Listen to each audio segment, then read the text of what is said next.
Number of people write IELTS. Oh, right. But slowly the scene is getting changed. Speaking. Yes. So of these 4 modules, writing is considered little difficult because every week, for every test, the topics for IELTS essay differs. Okay. Definitely under. Provided this student or the candidate has the wish to achieve a 7 band, it's definitely possible. There are certain... Exactly. Our scenario is speaking in writing. Namaskaram. I am Dr. Brijesh. Swagatham Career Pathway-ലേക്ക് വിദേശ പഠനം അല്ലെങ്കിൽ വിദേശ ജോലി അതല്ലെങ്കിൽ കുടിയേറ്റം migration എന്നൊക്കെ പറയുമ്പോൾ നമ്മുടെ മനസ്സിലേക്ക് വരുന്ന ചില വാക്കുകളാണ് IELTS OET TOEFL ഇങ്ങനത്തെ കാര്യങ്ങളൊക്കെ പലരും ഭീതിയോടെ കേൾക്കുന്ന വാക്കുകളാണിത്. അപ്പോൾ എന്താണ് ഈ കോഴ്സുകളൊക്കെ അല്ലെങ്കിൽ ഇത് ആർക്കാണ് പഠിക്കാൻ കഴിയുക, ഇത് പഠിച്ചുകൊണ്ടുള്ള ഗുണം ഏതാണ് ഇതിലൊക്കെ എളുപ്പമായത്? അപ്പോൾ ഈ കാര്യങ്ങളൊക്കെ മനസ്സിലാക്കാൻ നമ്മൾ ഇന്ന് നിൽക്കുന്നത് ഇന്ത്യയിലെ തന്നെ ഏറ്റവും വലിയ IELTS അല്ലെങ്കിൽ OET ട്രെയിനിങ് സ്ഥാപനത്തിലാണ്. അപ്പോൾ ഈ കാര്യങ്ങളൊക്കെ മനസ്സിലാക്കാനായിട്ട് ഈ വീഡിയോ നിങ്ങൾ പൂർണ്ണമായിട്ട് കാണുക. ഈ വീഡിയോ ചാനൽ ഇതുവരെയും സബ്സ്ക്രൈബ് ചെയ്തില്ലെങ്കിൽ ദയവായിട്ട് ഒന്ന് സബ്സ്ക്രൈബ് ചെയ്യുക. അങ്ങനെയാണെങ്കിൽ എല്ലാ ദിവസവും ഈ ചാനലിൽ അപ്ലോഡ് ചെയ്യുന്ന ഇതേപോലെയുള്ള കരിയർ അറിവുകൾ അല്ലെങ്കിൽ തൊഴിൽ അവസരങ്ങൾ ഇതൊക്കെ നമുക്ക് ലഭ്യമാകും. വീണ്ടും സ്വാഗതം കരിയർ പാത്വേയിലേക്ക്.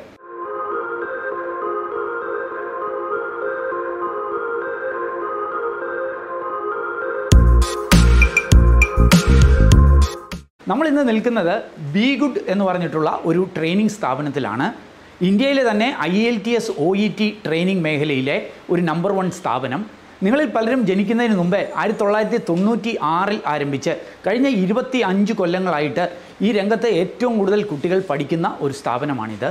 കേരളത്തിലെ ഒരു ചെറിയ പട്ടണമായ മാവേലിക്കരയിൽ 1996 ജോർജ് ജോൺ എന്ന പ്രതിഭാശാലി ആരംഭിച്ച ഈ പ്രസ്ഥാനം ഇന്ന് കേരളത്തിൻ്റെ വിവിധ ജില്ലകളിൽ നിന്ന് മാത്രമല്ല ഇന്ത്യയുടെ വിവിധ സംസ്ഥാനങ്ങളിൽ നിന്ന് വരെ വിദ്യാർത്ഥികൾ പഠിച്ചിറങ്ങുന്ന സ്ഥാപനമാണ്. ആയിരക്കണക്കിന് ലക്ഷക്കണക്കിന് കുട്ടികളാണ് ഈ സ്ഥാപനത്തിൽ നിന്ന് പഠിച്ചിറങ്ങി വിവിധ പ്രവർത്തന മേഖലകളിൽ വെന്നിക്കൊടി പാറിച്ചുകൊണ്ടിരിക്കുന്നത്.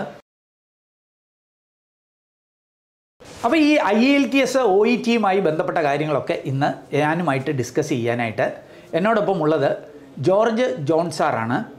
ഇദ്ദേഹം B GHUD എന്ന സ്ഥാപനത്തിൻ്റെ മാനേജിംഗ് ഡയറക്ടർ കൂടിയാണ്.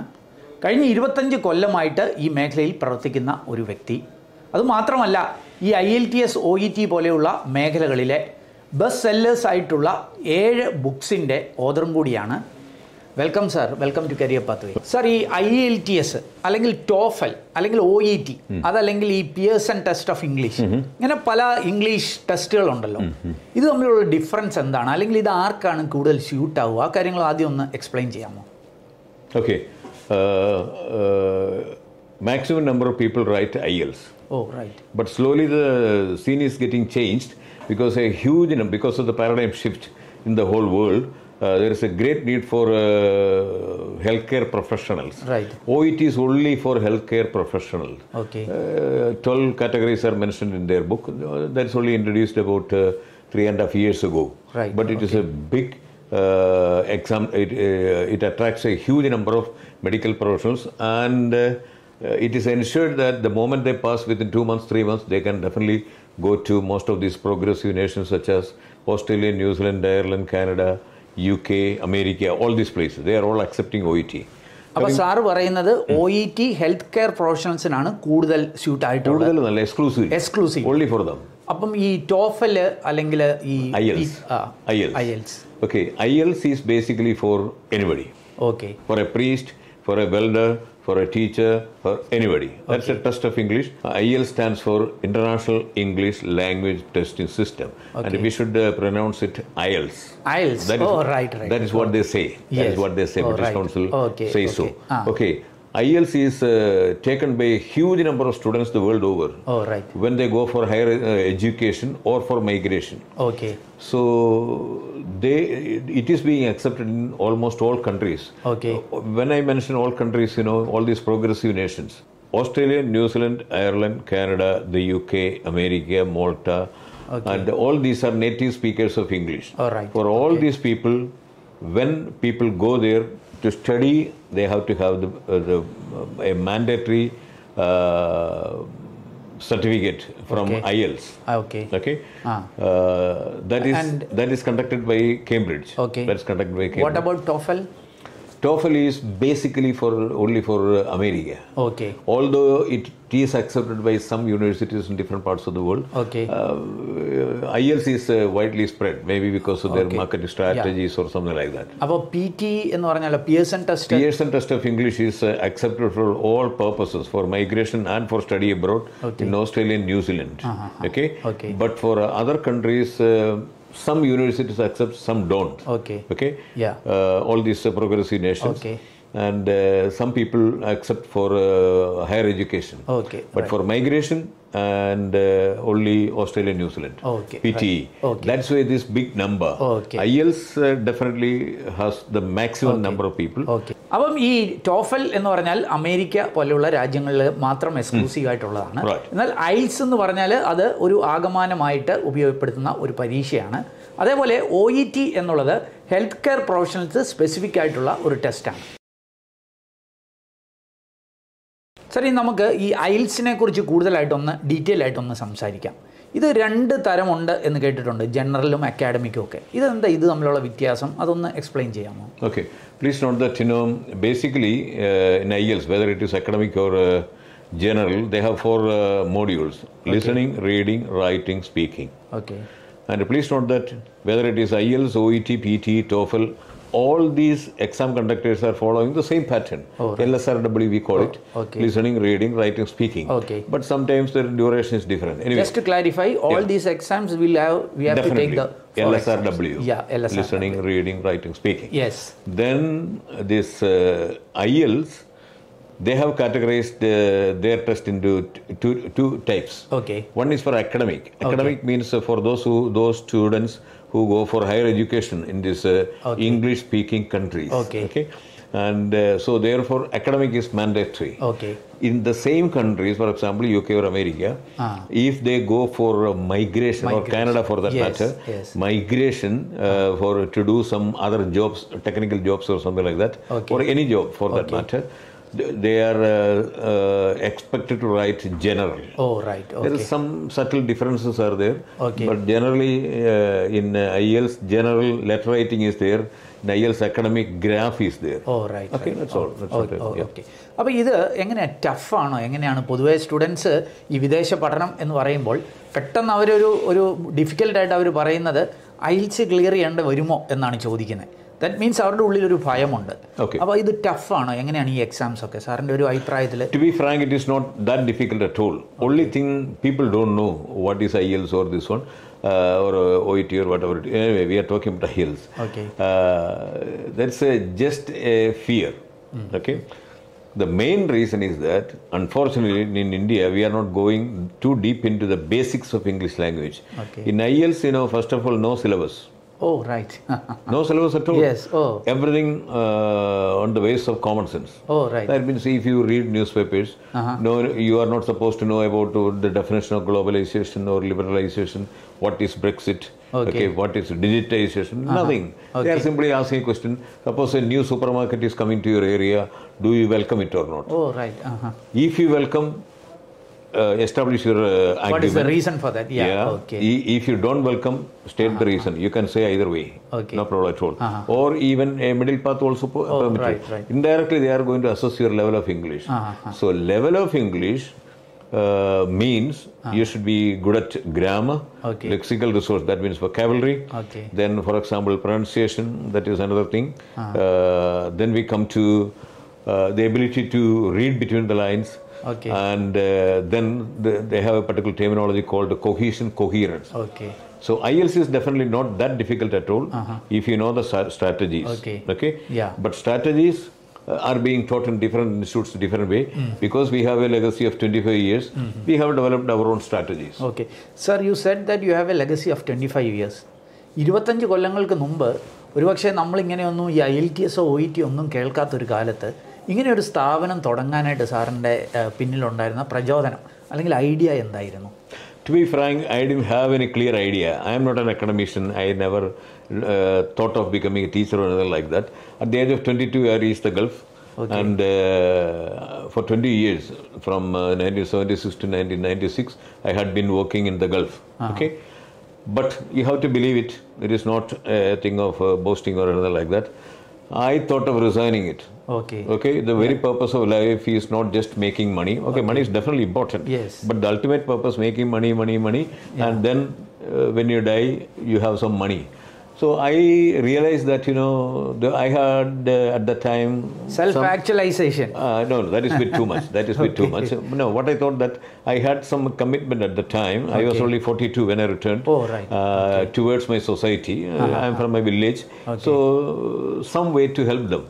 Then by the time, there is a new term started to catch my eyes. That was IELTS. IELTS. ആ സമയത്തും IELTS ഉണ്ടായിരുന്നു. തുടങ്ങി വരികയാണ്. Yes. അപ്പം initially 3 people started IELTS. And one was me and 2 other people. And I should tell you, they are not in the field now. Oh, right. We are the only people now. So IELTS, then I started to develop it. I still believe that if you have common sense, we can study anything. Oh, right. Then I started to study this one. Then British Council invited us for training. Okay. Then we got some books by British Council or Cambridge. Then I wanted to study further. Okay. Then I found that the people who are on leave from the Gulf, they started to go to Canada, Australia, New Zealand. Okay. So there is a big demand. This is a slow evolution of that one. Okay. So no planning, nothing. Okay. There is a particular word in English language called serendipity. That means, positive things happen in an order. Or the occurrence of certain happy things or which are beneficial for us in an order for no reason. I call it the grace of God. Sir, ഈ ബുക്കുകൾ എഴുതിയത് ഇതിപ്പം best seller ആണെന്ന് ഞാൻ മനസ്സിലാക്കുന്നു. ഇത് എഴുതാൻ്റെ പിന്നിലുള്ള ഒരു ആശയം എന്തായിരുന്നു? 7 ബുക്കുകളുണ്ടല്ലേ? 7 ബുക്കുകൾ എഴുതി. Now I am writing another one. Okay. This is my bestseller, IELTS and TOEFL made easy. Oh, right. Okay. Yes. This was the first book. Initially, I had to prepare all notes myself because at that time, no books on communicate English available, or I was not aware of it. Okay. Then I made my own thoughts from my own common sense. Even online available? Online definitely available. Amazon yeah, everywhere. And it is being marketed by some North Indian people to Singapore, Malaysia and the Gulf. Oh, sir, ഒത്തിരി language training institutions ഉണ്ടല്ലോ നമ്മുടെ നാട്ടിൽ. ഇതിൽ നിന്നൊക്കെ ഈ BGHUD എങ്ങനെയാണ് വ്യത്യസ്തമാകുന്നത്? എന്താ നമ്മുടെ ഒരു USP എന്ന് പറയാനായിട്ടുള്ളത്? Okay, we also think that BGHUD is different from other institutes. First of all, if people think that we are successful, we are flourishing, that is purely because on the basis of result. In a hotel, the most important thing is not the waiter, not the manager, but the cook and the food. Food is the most important thing. Result is the most important thing. There we set the priority. ഞാനൊക്കെ പഠിക്കുന്ന കാലത്ത് തന്നെ കേട്ടിട്ടുള്ളതാണ് ഈ BGHUD എന്ന സ്ഥാപനം. എൻ്റെ പല സുഹൃത്തുക്കളുമൊക്കെ വിദേശത്തേക്കൊക്കെ പോയത് ഈ സ്ഥാപനത്തിൽ നിന്നൊക്കെ ട്രെയിനിങ് കിട്ടിയിട്ടാണ്. അപ്പോൾ അങ്ങനെയുള്ള ഒരു സ്ഥാപനത്തെ കാണുന്നതിനും അത് ആരംഭിച്ച് അതിന് നേതൃത്വം നൽകുന്ന ജോർജ് ജോൺ സാറിനെ ഒന്ന് പരിചയപ്പെടുന്നതിലും ഒക്കെ കിട്ടിയത് ഒരു വലിയ അവസരമാണ്. നന്ദി sir. Thank you sir. Thank you very much. ഇനി നമ്മൾ ഈ IELTSുമായി ബന്ധപ്പെട്ട് അല്പം കൂടെ ഡീറ്റെയിൽ ആയിട്ട് മനസ്സിലാക്കാം. പ്രത്യേകിച്ച് അതിനകത്ത് റൈറ്റിംഗ് മൊഡ്യൂൾ അല്പം ഡിഫിക്കൽട്ടാണെന്ന് പലരും പറയുന്ന ഒരു മൊഡ്യൂളാണ് ഈ റൈറ്റിംഗ് മൊഡ്യൂൾ. അതുമായി ബന്ധപ്പെട്ട ചില കാര്യങ്ങൾ കൂടി മനസ്സിലാക്കാം. അപ്പോൾ ആ കാര്യങ്ങൾ നമ്മളുമായിട്ട് സംസാരിക്കാനായിട്ട് ഈ IELTSിൻ്റെ ഈ BGHUDലെ IELTSിൻ്റെ മാനേജറായിട്ടുള്ള O വർഗീസ് സാറുണ്ട്. സാറിൻ്റെ കരിയറെക്കുറിച്ച് പറഞ്ഞാൽ 1969 10th പാസ്സായ വ്യക്തിയാണ്. പിന്നീട് വിവാഹമൊക്കെ കഴിഞ്ഞിട്ട് 13 വർഷങ്ങൾക്ക് ശേഷമാണ് പ്രീ ഡിഗ്രി +2 അന്നത്തെ പ്രീ ഡിഗ്രി ഒക്കെ സാറ് പാസ്സാകുന്നത്. പിന്നീട് MA ഇംഗ്ലീഷും ഒക്കെ നേടിയ ഒരു വ്യക്തിയാണ്. 36 വർഷം അദ്ദേഹം ഈ ബോർഡർ സെക്യൂരിറ്റി ഫോഴ്സിൽ വർക്ക് ചെയ്തിട്ടുണ്ട്. പിന്നീട് അദ്ദേഹത്തിൻ്റെ ഈ മെറിറ്റോറിയസ് സർവീസിന് police medal for meritorious service Indian പ്രസിഡൻറ്റിൽ നിന്ന് നേടിയ ഒരു വ്യക്തിയാണ് അദ്ദേഹം. അപ്പം welcome sir, welcome to career pathway. Sir, ഈ IELTSലെ ഈ റൈറ്റിംഗ് മൊഡ്യൂള് പൊതുവേ ഡിഫിക്കൽട്ടാണ് എന്ന് കേട്ടിട്ടുണ്ട്. അത് ശരിയാണോ? അങ്ങനെയാണെങ്കിൽ എന്തായിരിക്കും അതിൻ്റെ reason? Brijesh, that's a very good question. Okay. Frankly speaking, IELTS contains 4 modules. Yes. Listening, reading, writing and speaking. Yes. So of these 4 modules, writing is considered little difficult because every week, for every test, the topics for IELTS essay differs. Okay. So it pertains to pollution, global warming, the environment, the internet, education, tourism, pollution. അപ്പം writing skill മാത്രം പോരാ, ഈ പല മേഖലയെക്കുറിച്ച് ഒരു general knowledge കൂടെ ആവശ്യമുണ്ട്. Definitely, that is what I mean. So as you know, you would agree with me, many of our students lack the habit of reading. Okay. they are not much interested, they don't take much pain to read newspapers or other articles and periodicals. Yes, correct. Precisely this is the reason why students are not able to score the required score in writing module. Oh, right. അപ്പോൾ നമ്മൾ എന്താ അതിനൊരു ഈ writing ഒന്ന് improve ചെയ്യാനായിട്ട് എന്തൊക്കെയായിരിക്കും നമ്മുടെ ഒരു സ്ട്രാറ്റജികൾ? As we say in the force, in the defense services, the only way to success is hard work. Okay. And in IELTS it should be focused hard work. Oh, right. So I would suggest definitely to read articles in the newspapers, especially there are many articles are written by retired university professors, principals, ex-IAS, IPS officers. So these articles enlighten the students about the various subtle aspects of IELTS writing. So അത് വായിച്ചേ നിവൃത്തിയുള്ള മറ്റേ യാതൊരു. ഓ ശരി. അപ്പോൾ ഓർക്കുക, ഈ IELTSന്റെ writing എന്ന് പറയുമ്പോൾ നമുക്ക് ആ റൈറ്റിംഗ് സ്കില്ല് മാത്രം പോരാ, ജനറൽ നോളജ്, നമ്മുടെ സമൂഹത്തിൽ ലോകത്ത് എന്തൊക്കെ നടക്കുന്നു എന്നതിനെക്കുറിച്ചുകൂടെ ഒരറിവുണ്ടാവുക എന്നുള്ളത് വളരെ പ്രധാനപ്പെട്ടതാണ്. അപ്പോൾ സാർ, ഈ റൈറ്റിംഗുമായി ബന്ധപ്പെട്ട അത്യാവശ്യ ഇൻപുട്സ് തന്നതിന് പ്രത്യേക നന്ദി. Thank you so much. ഈ IELTSന്റെ സ്പീക്കിംഗ് മൊഡ്യൂളുമായി ബന്ധപ്പെട്ട് കൂടുതൽ കാര്യങ്ങൾ വ്യക്തമാക്കുന്നതിന് നമ്മോടൊപ്പം BGHUDന്റെ ഒരു ഈ മേഖലയിലെ ഒരു സീനിയർ സ്റ്റാഫായിട്ടുള്ള മിസ്റ്റർ അഭിഷേക് സജി മാത്യു നമ്മോടൊപ്പം ഉണ്ട്. അദ്ദേഹം UK-യിൽ നിന്നിട്ട് MSc എടുത്തതിന് ശേഷം ഒരു TESOL സർട്ടിഫൈഡ് ഫാക്കൽറ്റി കൂടിയാണ്. അപ്പം welcome Abhishek to career pathway. Abhishek, നമുക്കറിയേണ്ടത് ഈ സ്പീക്കിംഗ് മൊഡ്യൂൾ അതിൻ്റെ അസസ്മെൻറ്റ് എങ്ങനെയായിരിക്കും? ഒരു 1-to-1 ആയിട്ടാണോ അതോ ഓൺലൈൻ ആണോ, എങ്ങനെയായിരിക്കും അത് നടക്കുക? അതെ, speaking test is like a formal interview. ഒരു എക്സാമിനർ ആൻഡ് ഒരു സ്റ്റുഡൻസ് തമ്മിൽ നടക്കുന്നൊരു ടെസ്റ്റാണ് speaking test. The mode of the test depends on certain situations.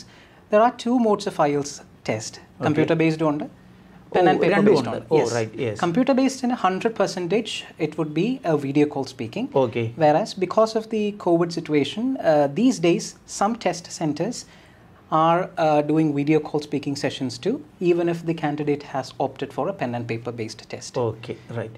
അപ്പോൾ എൻ്റെ അടുത്ത ചോദ്യം, ഞാനൊക്കെ ഈ പല ട്രെയിനിങ്ങിന് പോകുമ്പോൾ എഴുതാൻ പറഞ്ഞാൽ പിള്ളേർ നന്നായിട്ട് എഴുതും, അല്ലെങ്കിൽ വായിക്കാൻ പറഞ്ഞാൽ വായിക്കും. പക്ഷേ എന്തെങ്കിലും ഒന്ന് സംസാരിക്കാൻ പറഞ്ഞാൽ, പ്രത്യേകിച്ച് ഒരു വേദിയിലേക്ക് വന്ന് സംസാരിക്കാൻ പറഞ്ഞാൽ ആർക്കും കഴിയാറില്ല. അതല്ലെങ്കിൽ ഇരിക്കുന്നിടത്ത് പോലും ഒന്ന് എണീറ്റ് ഇംഗ്ലീഷിൽ സംസാരിക്കാൻ പറഞ്ഞാൽ പലർക്കും കഴിയാറില്ല. അപ്പം how to make a student speak confidently, അത് പോസിബിൾ ആണോ? അതെ, ഡെഫിനറ്റ്ലി പോസിബിൾ ആണ്. As you know, IELTS is an advanced test of English language, so it requires a good knowledge in English. Okay. So alla candidates-നും ആ ഒരു level of speaking സംസാരിക്കണം എന്നില്ല. So that's the need to coach them, to train them properly. I myself at B GHUD have trained a lot of students who initially were somewhere between 5.5 to 6. അതായത് below average speakers of English ആണ്. They, with their hard work and determination plus our coaching, has achieved 7 band. പക്ഷേ when it comes to a below average speaker, it might take a bit more for them to achieve a 7 band. Like they might have to continue coaching for 6 to 7 months. Okay. അപ്പോൾ clarify ചെയ്യാൻ ഒന്നുകൂടെ ചോദിക്കുകയാണ്. ഒരു കുട്ടി ഒട്ടും ഇംഗ്ലീഷിൽ കൊള്ളത്തില്ല, below average ആണ്, പക്ഷേ നല്ല ഒരു വിഷുണ്ട് ആൾക്ക്, ഒരു സ്ട്രോങ് ഡിറ്റർമിനേഷനുണ്ട് ഇംഗ്ലീഷ് ഇമ്പ്രൂവ് ചെയ്യണമെന്ന്. അവർക്ക് ഒരു നല്ല ഒരു 7 ബാൻഡിലേക്കൊക്കെ എത്താം എന്ന് ഉറപ്പ് ഉണ്ടോ? Definitely ഉണ്ട്. Provided this student or the candidate has the wish to achieve a 7 band, it's definitely possible. There are certain tips and tricks that we could tell them to make sure that they reach the 7 band. Okay. We have trained a lot of students like that at B GHUD. Okay. ഈ ഒത്തിരി coaching ക്ലാസ്സുകളൊക്കെ യൂട്യൂബിലൊക്കെ ഉണ്ട്, English speaking സ്കില്ലൊക്കെ improve ചെയ്യാനായിട്ട്. അപ്പോൾ അങ്ങനെയുള്ളപ്പം ഇങ്ങനെ ഒരു ഇൻസ്റ്റിറ്റ്യൂഷനിൽ വന്ന് പഠിക്കേണ്ട ആവശ്യകത എന്താണ്? വളരെ ഇമ്പോർട്ടൻ്റ് ഒരു ക്വസ്റ്റ്യൻ ആണ് സാർ അവിടെ ചോദിച്ചത്. There are a lot of videos going on, but they touch topics generally. അല്ലേ, അവർ ഒരു കാൻഡിഡേറ്റിനെ അസസ് ചെയ്യാതെ they give out certain tips and strategies. General ആയിരിക്കും, because their audience എന്ന് പറഞ്ഞാൽ വൈഡ്. അതെ, certainly. For example, ഞാനിപ്പോൾ കോട്ട് ചെയ്യാനാണെങ്കിൽ IELTS സ്പീക്കിങ്ങിന് തന്നെയാണെങ്കിൽ idioms യൂസ് ചെയ്യുന്നത് വളരെ നല്ലതാണ്. Okay. But a candidate who has the capacity to speak naturally can use idioms. അതായത് ഒരു 6.5 നിൽക്കുന്ന ഒരു candidate can never use an idiom naturally, അല്ലേ? So that is the reason why we give them coaching, train them to speak as good as they can, and then ഇതൊക്കെ പിന്നെ at A later stage നമ്മൾ ഓരോ stage of improvement assess ചെയ്തിട്ട് നമ്മൾ കൊടുക്കുന്ന tips and tricks ആണ്. Right. All the best Abhishek. Thank you so much sir. ഈ health care professionals, പ്രത്യേകിച്ച് ഈ നേഴ്സിംഗ് ഒക്കെ കഴിയുന്നവരൊക്കെ ഒത്തിരി പ്രിഫർ ചെയ്യുന്ന ഒന്നാണ് OET എന്ന് പറഞ്ഞിട്ടുള്ള ഒരു ലാംഗ്വേജ് ടെസ്റ്റ്. അപ്പോൾ ഇതുമായി ബന്ധപ്പെട്ട് കൂടുതൽ കാര്യങ്ങൾ മനസ്സിലാക്കാനായിട്ട് ഈ B GHUDന്റെ OET അക്കാഡമിക് ഹെഡായ അഞ്ജു അന്ന മാഡം നമ്മളോടൊപ്പം ഉണ്ട്. Madam welcome to career pathway. Thank you. Madam, എനിക്ക് ഈ OETയുമായി ബന്ധപ്പെട്ട് ചില ചോദ്യങ്ങൾ അറിയേണ്ടതായിട്ടുള്ളത്, ഈ വൈ OET, എന്തുകൊണ്ടാണ് ഈ OET പ്രിഫർ ചെയ്യുന്നത്, അല്ലെങ്കിൽ ഇത് ആർക്ക് വേണ്ടിയിട്ടുള്ളതാണ്? നമ്മളൊരു 12 ഹെൽത്ത് കെയർ പ്രൊഫഷണൽസിനാണ് OET ഉള്ളത്. Mainly B ഗുഡിൽ doctors, nurses, pharmacist and physiotherapist നമ്മൾ ട്രെയിനിങ് കൊടുക്കുന്ന ഈ 4 പ്രൊഫഷൻസിനാണ്. ഹെൽത്ത് കെയർ പ്രൊഫഷണൽസിന് ഇത് കുറച്ചും കൂടി ഈസി ആയിരിക്കും, കാരണം ഇത് പ്രൊഫഷൻ ഓറിയൻറ്റഡ് ആണ്. അതുകൊണ്ട് കൂടുതലായിട്ടും അപ്പോൾ ഈസി എന്ന് പറയുമ്പോൾ കമ്പാരിറ്റീവ് ടു IELTS ഇത് ഈസിയാണ്. അതെ. ഓ, അത് ശരി. അപ്പോൾ അത് അവരുടെ പ്രൊഫഷൻ ഓറിയൻറ്റഡ് ആണ് അല്ലേ? ഒന്നൊന്ന് എക്സ്പ്ലെയിൻ ചെയ്യാം. തീർച്ചയായിട്ടും. നമ്മൾ ഡോക്ടേഴ്സ്, ഫോർ എക്സാമ്പിൾ, ഇപ്പോൾ ഒരു ഡോക്ടറിനാണെന്നുണ്ടെങ്കിൽ ആ ഒരു ഡോക്ടർ ഒരു പേഷ്യൻ്റെ അടുത്ത് എങ്ങനെ കമ്മ്യൂണിക്കേറ്റ് ചെയ്യുന്നു, ആ ഒരു രീതി ആയിരിക്കും എക്സാക്ട്ലി ആ ഒരു സിനാരിയോ ആണ് നമ്മളുടെ സ്പീക്കിങ്ങിൽ വരുന്നത്. റൈറ്റിംഗ് ആണെന്നുണ്ടെങ്കിൽ ആ ഒരു ഡോക്ടർ ഒരു പേഷ്യൻറ്റിനെ കുറിച്ച് ഒരു വേറൊരു ഡോക്ടറിന് അല്ലെന്നുണ്ടെങ്കിൽ വേറൊരു ഹെൽത്ത് കെയർ പ്രൊഫഷണൽ എങ്ങനെ ലെറ്റർ എഴുതുന്നു എന്നുള്ളതാണ്. അപ്പോൾ ഈ IELTS-ലുള്ള 4 മൊഡ്യൂൾസ് ആണ്. അത് തന്നെയാണ് റൈറ്റിംഗും സ്പീക്കിങ്ങും മാത്രമാണ് പ്രൊഫഷൻ ബേസ്ഡ് ആയിട്ട് ഡിഫർ ചെയ്യുന്നത്. പക്ഷേ ലിസണിങ്ങും റീഡിങ്ങും എല്ലാ പ്രൊഫഷണൽസിനും സെയിം തന്നെയാണ്. അപ്പം അല്പം ഈസിയാണ് കമ്പാരിറ്റീവ്ലി. ഇതിന്റെ എക്സ്പെൻസ് ഒക്കെ എങ്ങനെയായിരിക്കും? കുറച്ചും കൂടി എക്സ്പെൻസീവ് ആണ്. IELTS-നെ ബേസ് ചെയ്ത് നോക്കുമ്പോൾ കുറച്ചും കൂടി എക്സ്പെൻസീവ് ആണ്. അത് പ്രത്യേകിച്ച് ഈ പ്രൊഫഷൻ ഓറിയന്റഡ് ആയതുകൊണ്ടാണ് കുറച്ചും കൂടി എക്സ്പെൻസീവ് ആയിട്ട് വരുന്നത് നമ്മുടെ OET. അപ്പോൾ ഈ OET പഠിച്ചാലുള്ള ഒരു ഓപ്പർച്യൂണിറ്റി, അതിന്റെ സ്കോപ്പ് എങ്ങനെയാണ്? ഇപ്പോൾ ഒത്തിരി ഓപ്പർച്യൂണിറ്റീസ് വെസ്റ്റേൺ കൺട്രീസിലുണ്ട്. ഇപ്പോൾ പല കൺട്രീസിലും OET അക്സെപ്റ്റ് ചെയ്തുകൊണ്ടും വരുന്നുണ്ട്. ഇപ്പം US-ലും കാനഡയിലും ഒക്കെ OET അക്സെപ്റ്റ് ചെയ്ത് വരുന്നുണ്ട്.